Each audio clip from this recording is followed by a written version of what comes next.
வஜ்ராசனம். சரிங்களா? இப்போ மூணாவது பயிற்சி. இந்த பயிற்சியில் என்ன பண்ண போகிறோம்? ரைட்டு கையை வந்து ஆயுட்காலம் தொப்புளில் வச்சுக்கணும். வீட்டில் பண்ணும்போது டைரெக்டாக நம்ம தொப்புளில் உள்ளங்கையை வச்சுக்கணும். லெஃப்ட்டு கையை எடுத்துன்னு வந்து காது வரைக்கும் அப்படி வச்சுக்கிட்டு லங்ஸை க்ளோஸ் பண்ணணும். ஏன் காது வரைக்கும் வைக்கிறோம் சொன்ன காரணம் என்ன? லங்ஸை ஓகே, லங்ஸை கவரும். கையை காது வரைக்கும் வைக்க சொல்லு. எதுக்கு? சுண்ணாம்பு காலத்தை டச் பண்ணிக்கணும். இது எதனோட தொடர்புடையது? எமோஷனோ ஸ்ட்ரெஸ் ஆனோ மூச்சினுடைய எண்ணிக்கை என்ன ஆகும்? அதிகமாகும்ல. அதை கண்ட்ரோல் பண்ணணும். என்ன பண்ணணும்? சுண்ணாம்பு காலத்தை அழுத்திக்கணும். பாருங்க, நீங்கள் நிறைய பேர் இப்படி சொன்னா இதை அழுத்திப்பாங்க, இங்கே விட்டுருவாங்க. இங்கே பிடிக்கவே கூடாது. இது மாதிரி இங்கே தப்பு. இது இப்படி பிடிக்கிறது தான் தப்பு. நல்லா செஸ்ட்டை கொண்டு நல்லா அழுத்திட்டு அதுக்கப்புறம் காலம். இப்போ சில பேருக்கு பாருங்கள், இப்படி அழுத்திட்டு இப்படி போனீங்கன்னா அவங்க கை வந்து சில பேருக்கு காது வரைக்கும் போகாது. நிறைய பேருக்கு அந்த கொஞ்சம் கஷ்டம் இருக்குல்ல.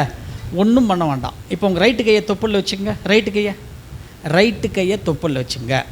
லெஃப்ட்டு கை காது வரைக்கும் போகலையா? அது பாருங்கள். லெஃப்ட்டு கை என்ன பண்ணுங்க சொல்கிறேன். லெஃப்ட்டு கை நல்லா அப்படி சைடில் இப்படி வைங்க. நல்லா சைடில் இப்படி மேலே வச்சுங்க. நல்லா அப்படி மேலே வச்சுங்க லெஃப்ட்டு கையை. இதை ப்ராக்டிஸ் பண்ணுங்கள்.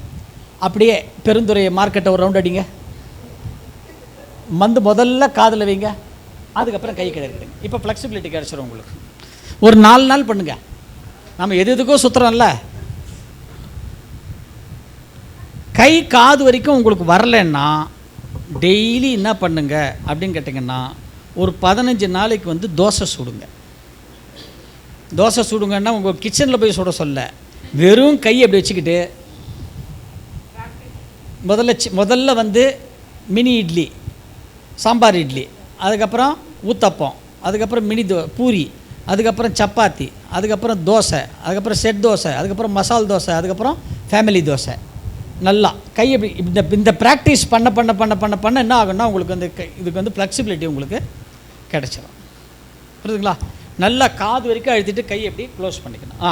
இப்போ லங்ஸை அழுத்திக்கணும். Breathe in, breathe out. இப்போ breathe in பாருங்க. Breathe in, breathe out. 5 second. புரியுதுங்களா? ரைட். இப்போ நெக்ஸ்ட் கை இப்போ ஒரு நிமிஷம் அப்படியே வைங்க. இப்போ என்ன ஆச்சு இப்போ? ரைட்டு லங்ஸ் என்ன ஆச்சு இப்போ? ரைட்டு லங்ஸு ஃபுல்லாக விரிவடையும். லெஃப்ட் லங்ஸு முன்பக்கத்துக்கு ப்ரெஷர் வந்துடும். லெஃப்ட் லங்ஸோட பேக் சைடு மட்டும்தான் வேலை செய்யும். இப்போ புரியுதுங்களா? இப்போ கையை மாற்றுங்க. இப்போது லெஃப்ட் லங்ஸு ஃபுல்லாக வேலை செய்யும். ரைட்டு லங்ஸோட பேக் சைடு வேலை செய்யும். நிலை 3-4 லங்ஸோட பேக் சைடு. இதுக்கு தான் சொல்கிறோம். ஐயா ஒரு கேள்வி கேட்டார். இப்போது எதுக்கு தொப்புளில் கை வைக்கணும் அப்படின்னு கேட்டார் இல்லையா? ஏன் தொப்புளில் கை வைக்கிறோம் அப்படிங்கிறனா, தொப்புளுக்கு இன்னொரு பேர் வந்து ஆயுள் காலம் அப்படின்னு பேர். என்ன பேர்? ஆயுட்காலம் பேர். முதல்ல சொன்ன பார்த்தீங்கன்னா, நம்ம ஆயுளை நேம் பண்ணுறதே தொப்புள் தான் அப்படின்ட்டு. அது வந்து மகரிஷி பாருங்கள் எவ்வளோ ஒரு டெக்னிக் பாருங்கள். ஆயுட்காலத்தை திருமூலருடைய வர்ம கிரந்த சாஸ்திரத்தில் திருமூலர் ஆயுட்காலத்தை ஒருத்தர் வந்து இயக்கணும் அப்படின்னா, அந்த ஆயுட்காலத்துக்கு முதல்ல வந்து ஒரு வார்ம் அப் பண்ணணும், அதை வந்து தயார்படுத்தணும் அப்படின்னு திருமூலருடைய திருமந்திரத்தில் இருக்கிறது. என்ன அவர் ஒரு பாடலில் சொல்கிறாரு, ஆயுட்காலத்தை திங்கள் ஒரு முறை, ஆயுட்காலத்தை திங்கள் ஒரு முறை 2 நாழிகை எவர் இயக்குகிறார்களோ ஆயுள் பெருக்கம் உண்டாம் அப்படிங்கிறார் பாடலில். ஆயுட்காலம்னா எது? தொப்புள். பர்மாவில் வந்து ஆயுட்காலம்னா தொப்புள். ஆயுட்காலத்தை திங்கள் ஒரு முறை. திங்கள்னா என்னது? ஒரு மாதம். திங்கள்னா என்னது? மாதம். ஒரு மாதத்தில் ஆயுட்காலத்தை எவர் ஒருவர் 2 நாழிகை இயக்குகிறார்களோ, 2 நாழிகைனா 2 நாழிகை. ஒரு நாழிகைன்னா எவ்வளோ நிமிடம்? 24 நிமிடம் ஒரு நாழிகைனா. அப்போ 2 நாழிகைனா 48 நிமிஷம் யார் ஆயுட்காலத்தை இயக்குகிறார்களோ அவர்கள் ஆயுள் பெருக்கம் உண்டு அப்படிங்கிறார். இப்போ இங்கே பாருங்கள், அதுக்கு ஒரு வார்ம் அப் பண்ணணுன்றாரு. இப்போ நம்ம என்ன பண்ணிட்டோம்? வார்ம் அப் பண்ணிட்டோம். இதை வார்ம் அப் பண்ண பிறகு தான் 14 பாயிண்ட் அக்குப்ரெஷரில் ஆயுட்காலத்தை நம்ம என்ன பண்ணுறோம்? தொப்புல ஆயுட்காலத்தை எத்தனை முறை நீங்கள் ஷேக் பண்ணுறீங்க? தொப்புல 5, 6, 7, 8, 9, 10 6 முறை ஷேக் பண்ணுறீங்களா? ஒரு இடத்துல ஷேக் பண்ணும்போது எவ்வளோ நேரம் நிற்கிறீங்க? 30 செகண்டு. அப்போ 6 × 30 எவ்வளோ? 180. 180னா எவ்வளோ நிமிஷம்? 3 நிமிஷம். அப்போ ஒரு நாளைக்கு ஆயுட்காலத்தை நம்ம எவ்வளோ நிமிஷம் இயக்கிறோம்? 3 நிமிஷம். ஒரு திங்களுக்கு அப்போ நம்ம எவ்வளோ நேரம் இருக்கிறோம் ஆயுட்காலத்தை? 30 நாள் × 3 நிமிஷம் எவ்வளோ ஆச்சு? 90 நிமிஷம். திருமூலர் எவ்வளோ இயக்கினா போருன்றாரு? 48 நிமிஷம் இயக்கினாலே ஆயுள் பெருக்குன்றாரு. நம்ம இங்கே எவ்வளோ நிமிஷம் இயக்கிறோம்? அப்போ நமக்கு ஆயுள் பெருகுமா பெருகாதா? அது முறையாக பண்ணணும். புரியுதா? இப்போ தெரியுதா மகரிஷி பயிற்சியினுடைய வேல்யூ என்ன? இப்போ கொஞ்சம் யோசிச்சு பாருங்கள். இது எளிய முறை உடற்பயிற்சியாக இதுக்கு பேர் இல்லவே இல்லை. எவ்வளோ பெரிய ஒரு உயர்ந்த உடற்பயிற்சி பாருங்கள் இது. அப்போ அந்த ஆயுட்காலத்தை வார்ம் அப் பண்ணுறோம். ஏன்னா அது நாபி, அந்த இடம் தான் நாபி. சமானன் அங்கே தான் இருக்குது. 10 பிராணன் இருக்குது நம்ம உடம்புல. பிராணன், அபானன், சமானன், உதானன், வியானன், நாகன், கூர்மன், கிருகிரன், தேவதத்தன், தனஞ்சயன். 10 தச வாயு இருக்குது நம்ம உடம்புல. அந்த தச வாயுக்களில் சமானன்ற வாயு அங்கே தான் இருக்கிறது. இந்த சமானன்ற வாயு ஒன்று என்ன பண்ணும் அப்படின்னு கேட்டிங்கன்னா, இப்போ நான் அவங்ககிட்ட கேட்குறேன், அம்மா நல்லா இருக்கீங்களாம்மா? சொல்லுங்கம்மா. நல்லா இருக்கு. இதுதான் சமானன் ஒழுங்காக வேலை செய்யுதுன்னு அர்த்தம். அப்படின்னு என்ன அர்த்தம்? நீங்கள் சமானன் நல்லா இருந்தால் தான் நல்லா இருக்கேன்றது சொல்லுவீங்க என்கிட்ட. நீங்கள் இந்த சமானன் நீங்கள் நல்லா இருக்கீங்கன்னு சொன்னால் சமானன் இப்போ 98.6 இருக்குன்னு அர்த்தம். இந்த 98.6 1 டிகிரி சமானன் வேலை செய்யாமல் மேலே போயிடுச்சுன்னா என்ன ஆகும்? 1 டிகிரி மேலே போச்சுன்னா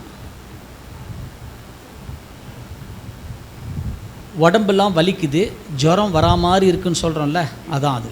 ஃபீவரிஷாக இருக்குன்னு சொல்கிறோம்ல, அதுதான். 2 டிகிரி மேலே போச்சுன்னா தான் ஜுரம். 98.6 சமானன் மாறுது பாருங்கள் எப்படி. 3 டிகிரி மேலே போச்சுன்னா டாக்டர்கிட்ட போய் என்ன பண்ணுறோமோ ஊசி போடுவோம், ஊசி மாத்திரைலாம் வாங்குவோம். 4 டிகிரி மேலே போச்சுன்னா ட்ரிப்ஸ் ஏற்றுவாங்க நம்மளை ஹாஸ்பிட்டலில் படுக்க வச்சு. 5 டிகிரி மேலே போச்சுன்னா ஐசியூவில் விட்டுருவாங்க. 6 டிகிரி மேலே போச்சுன்னா ஐசிசியூவில் விட்டுருவாங்க, கிரிட்டிக்கல் கேரிங்கில் உள்ளே விட்டுருவாங்க. 7 டிகிரி மேலே போச்சுன்னா உப்பர்வாலா தான். பார்த்தீங்களா? சமானன் 1 டிகிரி மாறுனா என்ன நடக்குது உடம்புல? எவ்வளோ மாற்றம் வந்துடுச்சு பார்த்தீங்களா? 1 டிகிரி கீழே இறங்கிடுச்சுன்னா இப்போ மேலே ஏறினது பார்த்தோம். 1 டிகிரி கீழே இறங்கிடுச்சுன்னா உடம்பெல்லாம் குளிருது, ஷிவரிங்காக இருக்குது, பாடி பெயின். 2 டிகிரி கீழே போச்சுன்னா குளிர் ஜுரம். இப்படியே தான், இப்படியே மாதிரி தான். அதுக்கப்புறம் ஊசி, ட்ரிப்ஸு, ஐசியூ, ஐசிசியூ, கடைசியில் என்ன ஆகும்? அதுவும் இந்த சினிமாலாம் பார்க்குறோம்ல, ஆப்ரேஷன் தியேட்டருக்குள்ளேருந்து டாக்டர் வெளில கண்ணாடி அவுத்தாருன்னா என்ன அர்த்தம்? பேஷண்ட்டு அவர் கண்ணாடியோடு நின்று பேசினார்னா பேஷண்ட்டு போயிட்டான். கண்ணாடி போய் அவுத்துனால என்ன அர்த்தம்?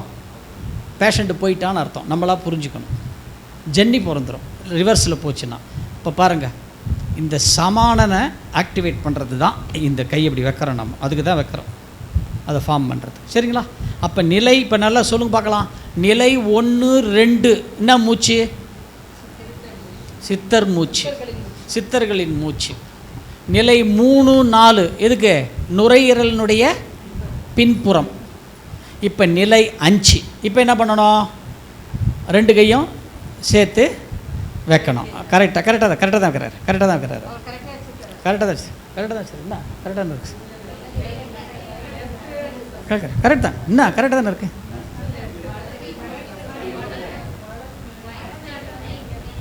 நீங்கள் எப்படி இருக்கிறீங்க? வைங்க. தப்பு.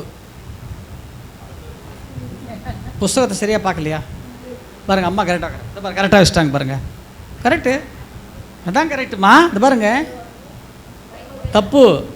நீங்கள் இத்தனை நாளாக எப்படி பண்ணுறீங்க? தவறு. லெஃப்ட்டு தான் மேலே இருக்கணும். இது அவங்க கரெக்டாக வச்சுட்டாங்க பாருங்கள், லெஃப்ட்டு தான் மேலே வச்சுருக்காங்க. கரெக்ட் தான். ஆமாம், என்ன ஏன் இடிக்கிறீங்க? கரெக்டு, நீங்கள் கரெக்டாக வச்சுட்டீங்க. கரெக்டு, லெஃப்ட்டு தான் மேலே இருக்கணுமா. உங்களுக்கு யார் சொல்லுது? என்னங்கய்யா? ரைட்டுக்கே மேலே.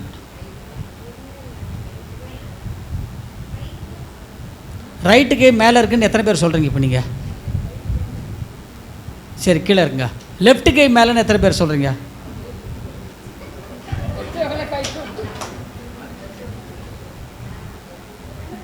சரி, ரைட்டு கை தான் மேலே இருக்கணும்.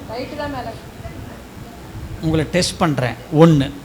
ரெண்டாவது என்னன்னு கேட்டிங்கன்னா, நாம் ஒரு பயிற்சி செய்தால் அது ஏன்னு நம்ம தெரிஞ்சுக்கணும்ல. தெரியாமல் பண்ணக்கூடாது. நம்ம ஏன் ரைட்டு வச்சு பண்ணணும்னு ஒரு கொஸ்டின் இருக்குது. என்ன பண்ணக்கூடாது, ஒரு கொஸ்டின் இருக்குது. நாளைக்கு நாம் போய் ஒரு ஸ்கூலில் போய் ஒரு பயிற்சி சொல்லித்தரேன்ப்பா ஸ்டூடெண்ட்ஸுக்கு. பசங்க எப்படிலாம் கேள்வி கேட்பாங்க நம்மளை. என்ன நான் மேலே வைக்கிறேன்னுவான். இல்லைப்பா இப்படி தான் வைக்கணும். என்ன காரணம்? மன்றத்தில் இப்படி தான் சொல்லி கொடுத்தாங்க. உன் மன்றத்தில் போய் கேட்டுட்டு வா, நான் அப்புறம் கையை மாத்துறேன்னுவான். ஸ்கூலில் விடுங்க, நம்ம பசங்களே என்ன சொல்லும் வீட்டில்? உங்கள் மன்றத்தில் போய் கேட்டுட்டு வான்னு சொல்லுங்கள். எல்லோரும் லெஃப்ட் கையை மேலே வைங்க. போ, லெஃப்ட் கையை மேலே வச்சு பாருங்கள். நீங்கள் லெஃப்ட் கையை மேலே வச்சிங்கன்னா உங்களால் ஒரு நுரையீரலில் தான் அழுத்த முடியும். ரைட்டு கையை மேலே வைங்க, 2 நுரையீரலையும் அழுத்த முடியும். அதனால தான் ரைட்டு கையை மேலே வைக்கணும். இப்போ கரெக்ட், நீங்கள் சொன்னது ரைட்டு தான் மேலே இருக்கணும். நாம் ஒரு விஷயத்தை பண்ணும்போது என்ன பண்ணணும்? தெரிஞ்சுக்கிட்டு பண்ணணும். நான் சொன்னேன்னா அவங்கள லெஃப்ட்டுன்ட்டாங்க. மகரிஷி கான்செப்ட் என்ன தெரியுங்களா? சொல்லா அடங்கல், விருத்தி அடங்கல், உள்ளங்கால் வெள்ளை அடங்கல். 4 பார்த்தோமா, கால் இன்னும் 2 இருக்குது. அதை பார்த்துட்டு போயிடலாம். பாருங்க, இந்த உட்புற கணுக்கால் இருக்கு இல்லையா, தோருக்கு பாருங்க. உட்புற கணுக்காலில் இருந்து 8 விரல் மேலே வைங்க. 4, 8. இந்த 8வது விரல் எங்கே முடியுதோ இப்படிது அந்த இடத்துல கட்டை விரலை வச்சு இப்படி அழுத்திட்டிங்கன்னா, இதை தான் நீங்கள் அழுத்தும் போது இந்த இடத்த பிடிக்கிறீங்க. இதுக்கு பேர் கொம்பேரி அடங்கல்னு பேர். வெரிகோஸ் வெயின் வருது பாருங்க, சரவாங்கி, வெரிகோஸ் வெயின். வெரிகோஸ் வெயினுடைய ரூட் இதுதான். இந்த இடத்த நீங்கள் தினமும் அழுத்திட்டிங்கன்னா வெரிகோஸ் வெயினுடைய ரூட்டே அழிஞ்சிடும், வேறே அழிஞ்சிடும். கொம்பேரி அடங்கல், உள்கணுக்காலிலிருந்து 8 விரல் கரெக்டாக. இதுக்கு பேர் கொம்பேரி அடங்கல். இந்த உள்புற கணுக்காலிலிருந்து 8வது விரல், இதுக்கு பேர் கொம்பேரி அடங்கல்னு பேர். அந்த கொம்பேரி அடங்கல் இருக்கு இல்லையா பாருங்க, அதிலிருந்து ஒரு விரல் கீழே வாங்க, அப்படியே டைரெக்டாக கீழே வாங்க. அதுக்கு கீழேயே இன்னொரு பாயிண்ட் இருக்குது, அதுக்கு பேர் மண்ணை அடங்கல்னு பேர். 2 பாயிண்ட் இருக்குங்க. சரவாங்கி கேட்டாங்க, சரவாங்கி வராது. சரவாங்கி, நரம்பு சுருள் வியாதி, வெரிகோஸ் வெயின் எல்லாம் ஒன்று தான். இதுதான் இந்த 2 பாயிண்ட் தான். இது 2 உயிரடங்கள். மொத்தம் 10 உயிரிடங்களில் கால் பயிற்சியில் தான் 5 உயிரிடங்கள் இருக்குது. கை பயிற்சியில் 1, மண்ணை கை பயிற்சியில் 1, கால் பயிற்சியில் 5 பார்த்துட்டோம். எங்கே? 1, 2, 3, 4, 5. இப்போ கை பயிற்சியில் 1, கால் பயிற்சியில் எத்தனை பார்த்துட்டோம்? 5. எத்தனை உயிரிடங்கள் ஆயிடுச்சுப்போ? 6 ஆயிடுதா? இப்போ 7வது உயிரிடங்கள் தான் இதோ அந்த இடம். இதோ இருக்கு பாருங்க, இதுதான். இதோ இருக்குல்ல, 2 ஆள்காட்டி விரல் தொடாமல் இருக்குல்ல, இந்த 2 பொற்சை அடங்கல்னு பேர். பொற்சை அடங்கல், பொற்சை அடங்கல். இது ஒரு உயிரிடங்கள். இதுதான். அதாவது கீழே விழுந்தாரு, பின்மண்டையில் அடிபட்டுது, ரத்தம் வரல, ஆனால் ஆள் இதுதான். இங்கே பட்டா போயிடும். பின்மண்டையில் அடிக்காதன்னு சொல்லுவாங்கள்ல, இது. இந்த நடுவரல் டச் ஆகுது பாருங்க, நடுவரல் டச் ஆகிற இடம், அதுக்கு பேர் தான் பிடரி வர்மம். அதுக்கு பேர், இந்த நடுவரல் டச் ஆகிற இடத்துக்கு பேர் பிடரி வர்மம். அந்த பிடரி வர்மம் எதுக்கு யூஸ் பண்ணுவாங்க அப்படின்னு கேட்டிங்கன்னா, இப்போயே சொல்லிடுறேன் பாருங்கள். இப்போ நீங்கள் அந்த பொசிஷனில் கையை இப்படி வச்சுட்டீங்க, கையை நல்லா விரிச்சிக்கணும். கை நல்லா விரிச்சிக்கங்க, காதை மூடி நல்லா, காதை ஃபுல் டைட். கையை விரிச்சிக்கணும். பொசிஷனில் தான் 5 ப்ரீத் பண்ண போகிறோம். ப்ரீத் இன், ப்ரீத்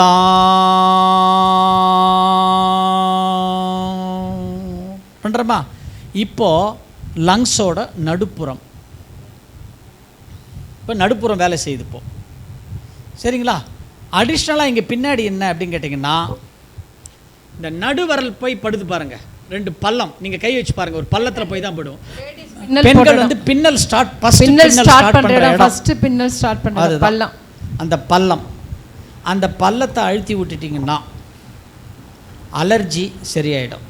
உங்களுக்கு எந்த அலர்ஜி இருந்தாலும் சரி, கூட்டம் அதிகமாக இருந்தால் சில பேருக்கு அலர்ஜி வந்துடும், வாமிட்டிங் வரும்ல, அந்த வாந்தி, பஸ்ஸில் போனால் வாந்தி, ஒரு ரிசப்ஷனில் போயிட்டு அந்த லைட் மியூசிக் பக்கத்தில் வந்து அப்படியே ஹார்ட்டே தூக்கடிக்கிற மாதிரி சவுண்டு வருது பாருங்கள், ஒரு தலைவலி வரும்.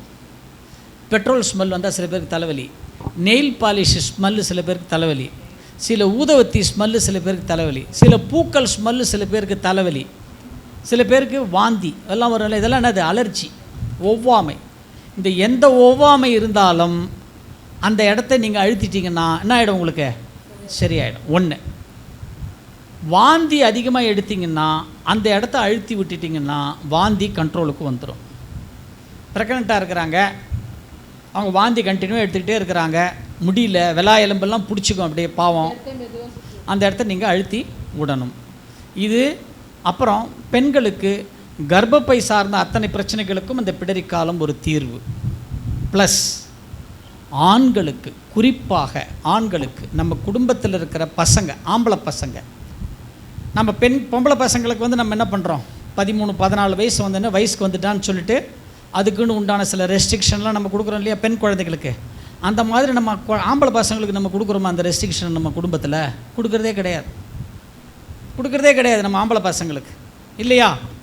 ஆம்பளை பசங்களுக்கு என்ன ஆகும் அப்படின்னு கேட்டிங்கன்னா, அதே போல் பொம்பளை பசங்க எப்படி ஏஜ் அட்டன் பண்ணுதோ ஆம்பளை பசங்களுக்கும் இந்த செக்ஸ் வைட்டல் ஃப்ளூயிட் அங்கேருந்து விந்துநாத திரம், விந்து மேலேருந்து கீழே இறங்கி விந்துநாதம் இருக்கிற அந்த பாத்திரத்துக்கு வந்துருச்சுனாலே ஆணுனுடைய ஜனனம், அந்த குழந்தைய பையனுடைய ஜனன உறுப்பு வழியாக வெளியில் வந்துடும்.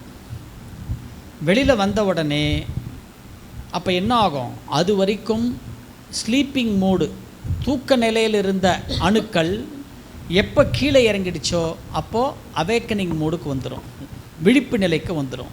எப்போ அது விழிப்பு நிலைக்கு வந்துருச்சோ ஆம்பளை பசங்களுக்கு காம உணர்ச்சியை தூண்டும். அப்போது இந்த பசங்க என்ன பண்ணுவாங்கன்னு கேட்டிங்கன்னா, குழந்தைங்க வந்து சொல்கிறதுக்கு பயப்படும். நம்ம குழந்தைங்க இதை வெளியில் சொல்கிறதுக்கு பயப்படும். 15 வயசு, 16 வயசு, 17 வயசு நம்மளே தெரிஞ்சுக்கலாம். அம்மா கூட அப்பா கூட அது வரைக்கும் வந்து க்ளோஸாக படுத்துட்டு இருப்பாங்க, கால் மேலே கால் போட்டு நம்ம கூடயே படுப்பாங்க. இந்த குழந்தைங்க என்ன பண்ணுவாங்க? அதுக்கப்புறம் அந்த தனியாக படுக்க ஆரம்பிச்சிருவாங்க. 1.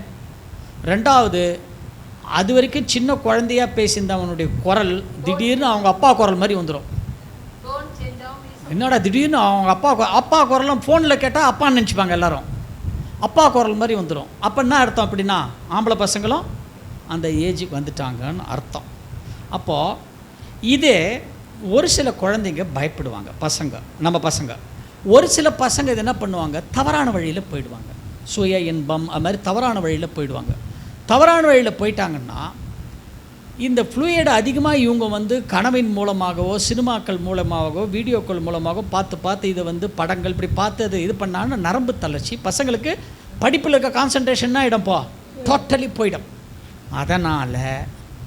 அதனால் நம்ம என்ன பண்ணலாம்? நம்ம வீட்டில் அது மாதிரி வயசு குழந்தைங்க இருக்குது, நிறைய ஆம்பளை பசங்க இருக்காங்கல்ல, நாமளே பசங்கிட்ட நீங்கள் கூட சொல்ல வேண்டாம், பசங்களுக்கு என்ன பண்ணுங்கள், நீங்களே என்ன பண்ணணும், எப்படி பண்ணணும்னு நான் சொல்லிடுறேன். இந்த மாதிரி அந்த பசங்களுக்கு நீங்களே தினமும் ஒரு முறை பண்ணிட்டீங்கன்னா இந்த பிரச்சனையிலேருந்து குழந்தைங்க அழகாக வெளில வந்துட்டு படிப்பில் கான்சன்ட்ரேஷன் பக்காவாக போயிடும். எந்த இடத்துல அழுத்தணும்னு நான் சொல்கிறேன். திரும்ப பாரு, நான் அழுத்துகிற இடம் பாரு, இங்கே எப்படி நீ எப்படி பாரு, இந்த இடம் தான், நீ கை வைப்பாரு, காதை மூடு வச்சு நடுவரல் பட்டது இல்லை, அந்த இடத்துல கை எடுத்துருங்க. இந்த இடத்த நாம் மற்றவங்களுக்கு கொடுக்கும்போது கட்டை வரலால் இந்த பள்ளத்துக்கு அழுத்தி விடணும். Clockwise, anticlockwise, clockwise விட்டுருங்க. நமக்கு நாமே கொடுத்துக்கணுன்னா அப்படி காதை வச்சுட்டு நீங்கள் சொல்லி கொடுக்கலாம், உங்கள் பசங்களுக்கு சொல்லியும் தரலாம். சொல்லியே கொடுக்கலாம். நமக்கு நாமே கொடுக்கணும்னா நடுவர், நாம மற்றவங்களுக்கு கொடுக்கணும்னா அக்கறை. ஸோ ரொம்ப ரொம்ப ரொம்ப ரொம்ப இம்பார்ட்டண்ட் அது. அவங்களுக்கு அடிப்படை ஒழுக்கம் நம்ம நம்மளால் முடிஞ்ச ஒரு gift அதான். மன்றத்தை கூட்டின்னு வந்து விட்டுருங்க, மூச்சு பயிற்சி கற்றுக் கொடுத்துருங்க, காயகல்பம் கொடுத்துருங்க, சரியாயிடும். சரிங்களா? ரைட். இப்போ 7வது பயிற்சி, கண்ணை க்ளோஸ் பண்ணணும். கை எப்படி இருக்கணும்? எப்படி வைக்கணும்? கை எப்படி வைப்பீங்க? லெஃப்ட் கை மேலே வரணும். அதே கான்செப்ட் தான்.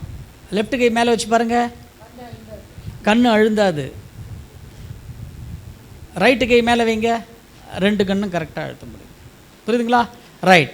அப்போது கிராஸ் பண்ணிக்கணும். அப்போ நல்லா அப்படி கிராஸ் பண்ணிங்க வைங்க, அவ்வளோதான். இப்படி கிராஸ் பண்ணிக்கிட்டு கையை வந்து இப்படிலாம் தள்ளாதீங்க, கை 2 இப்படி வச்சுக்கோங்க, அவ்வளோதான். இப்போது ஸ்டார்ட். ப்ரீத் இன், ப்ரீத்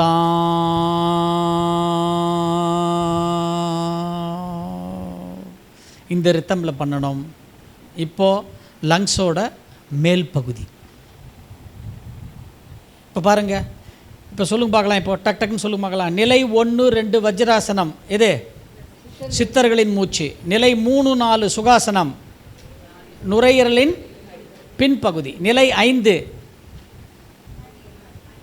அடிப்பகுதி. நிலை 6 நடுப்பகுதி.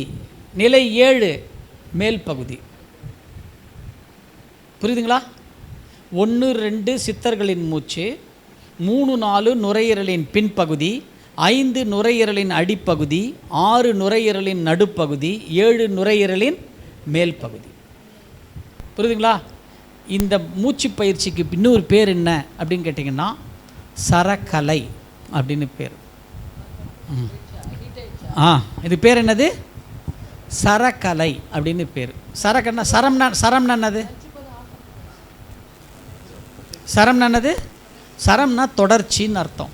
சரம்னா பூ சரம் கட்டுறாங்களா, பட்டாசு கிராக்கர் சரமாக இருக்கா, அது மாதிரி சரம்னா தொடர்ச்சின்னு அர்த்தம்.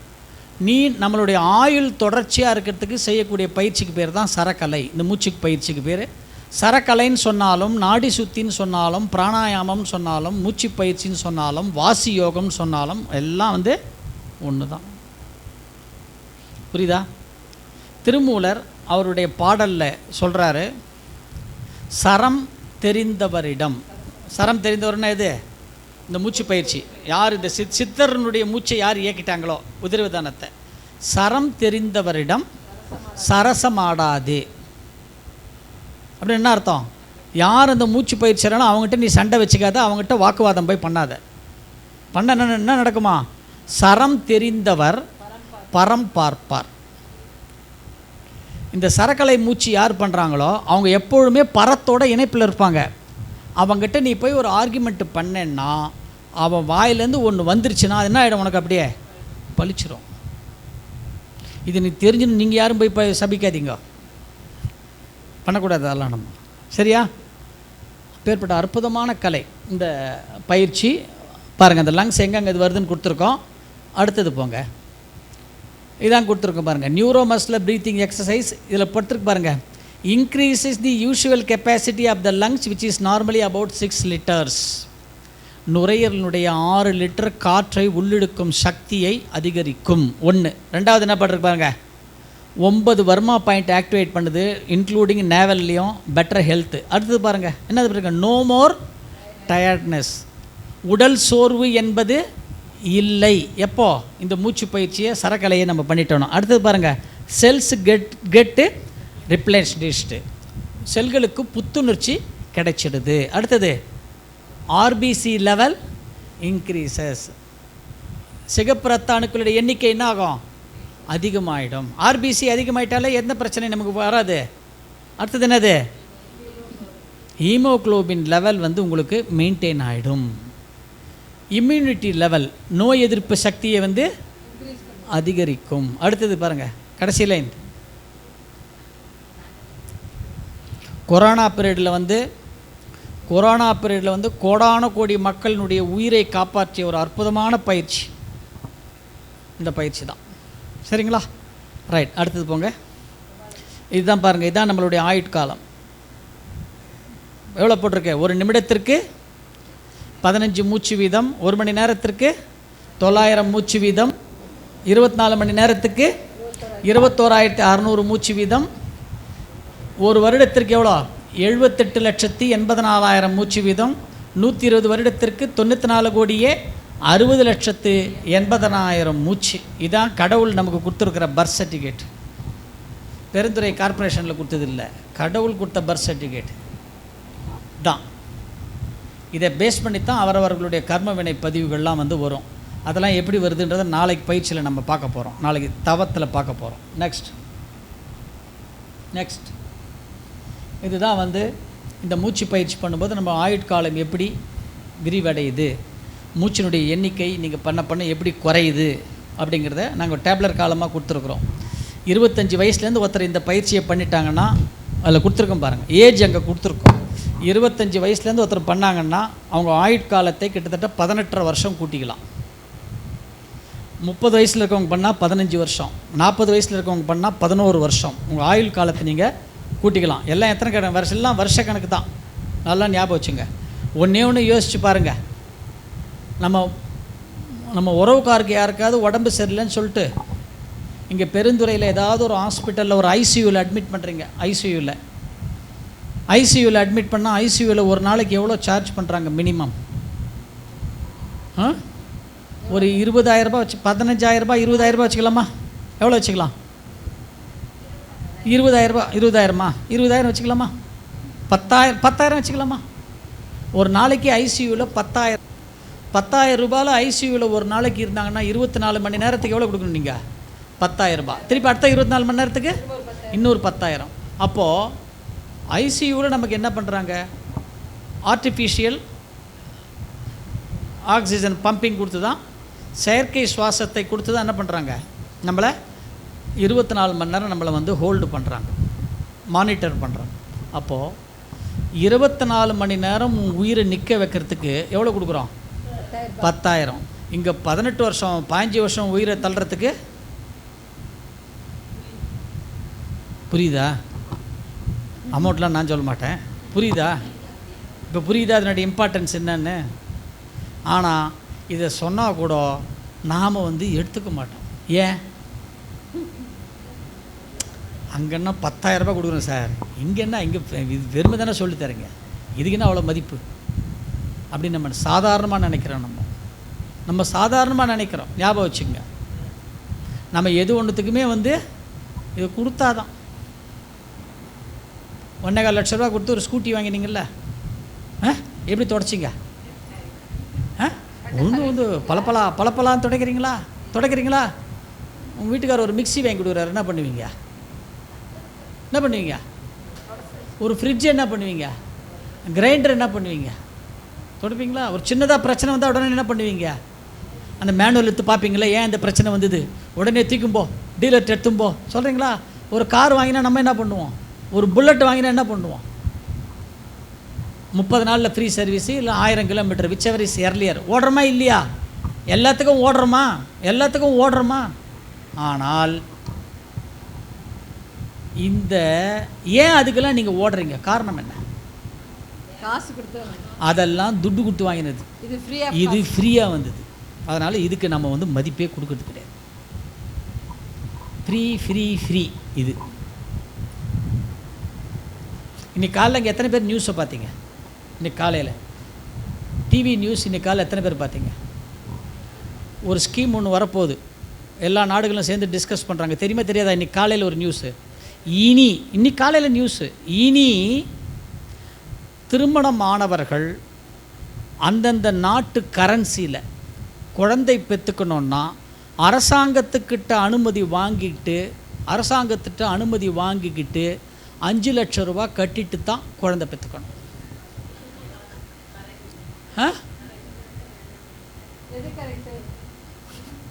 என்ன நியூஸ் படிக்கலையா? ஒருத்தருமே படிக்கலையா? யாருமே படிக்கலையா? சரி, நான் கூட படிக்கலை. இந்த மாதிரி ஒரு நியூஸ் வந்தால் என்ன பண்ணுவோம் நம்ம? என்ன பண்ணுவோம்? அந்த குழந்தை என்ன பண்ணுவோம்? இப்போ நீங்கள் என்ன பண்ணுவீங்க? இப்போ அரசாங்கம் லூல் போட்டாச்சுங்க, வேறு வழி இல்லை, நம்ம என்ன பண்ணுவோம்? 5 லட்ச ரூபா கட்டிடுவோமா?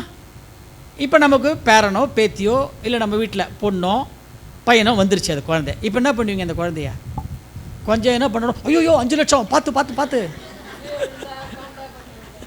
சொல்லுவீங்களா மாட்டிங்களா? 8000 ரூபாய் மிக்சின்னு சொல்கிறோம்ல, அப்போது 5 லட்சம் 5 லட்சம் பார்த்து பார்த்து ஓடாத கீழே விழுந்து போகிற 5 லட்சம் 5 லட்சம் இப்படி பண்ணால் தான் நம்ம சரிப்படுவோம். அதனால தான் அவங்க கரெக்டுன்னு சொன்னாங்க. அவங்க அது கரெக்ட் தான். அதனால்